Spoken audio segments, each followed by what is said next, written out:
Hello friends, ഇത് ഞങ്ങളുടെ വീട്ടിൻ്റെ അടുത്തുള്ള ഞങ്ങൾ തന്നെ ചെയ്തിരിക്കുന്ന ഒരു ചെറിയൊരു പടുതാക്കുളമാണ്. ഇതിനകത്ത് കുറച്ച് തിലോപ്പിയ മീനുണ്ട്, പിന്നെ ഗപ്പിയാണ് കൂടുതലുള്ളത്. ഞങ്ങൾ ഇതിനകത്ത് ഒത്തിരി ഗപ്പി കിടപ്പുണ്ടായിരുന്നു, പലതരത്തിലുള്ള കളറിലുള്ള ഗപ്പികളുണ്ടായിരുന്നു. പക്ഷേ ഓരോ ദിവസം കഴിയുന്നവരെ എണ്ണം കുറഞ്ഞിങ്ങനെ വരുന്നുണ്ട്. സംശയം ഉണ്ടായിട്ട് ഞങ്ങളിങ്ങനെ നോക്കിയപ്പോഴത്തേക്കും ഒരു തവളക്കുട്ടനെ കയ്യിൽ കിട്ടി. അങ്ങനെ അവൻ ഈ കുളത്തിനകത്ത് പായലുകൾക്കിടയിൽ നല്ല സുഖ താമസമായിരുന്നു. ശാപ്പാട് എല്ലാം ഉണ്ടായിരുന്നു. ഞങ്ങളുടെ ഗപ്പിയുടെ എണ്ണം കുറഞ്ഞപ്പോൾ ഞങ്ങൾക്ക് സംശയം തോന്നി.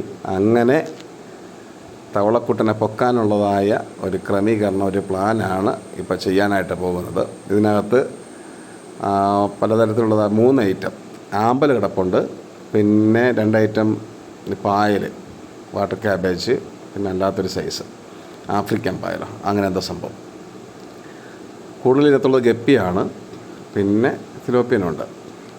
ഓക്കെ, അപ്പോൾ ഞങ്ങളിങ്ങനെ തപ്പി ഇങ്ങനെ നോക്കിയപ്പോഴത്തേക്കും ഒരു മൂലയിൽ ആശാനിങ്ങനെ പതുങ്ങിയിരിപ്പുണ്ട്.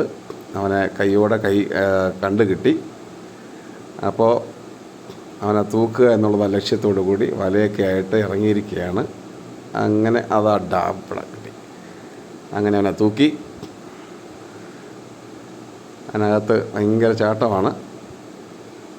അവനെ കൈയോടെ പൊക്കിയെടുത്ത് ഞങ്ങൾ ഒത്തിരി പല സൈസിലുള്ള പല ടൈപ്പ് മീനുണ്ടായിരുന്നു. കണ്ടോ, ഇവനായിരുന്നു അതിനകത്തുള്ള താമസക്കാരൻ.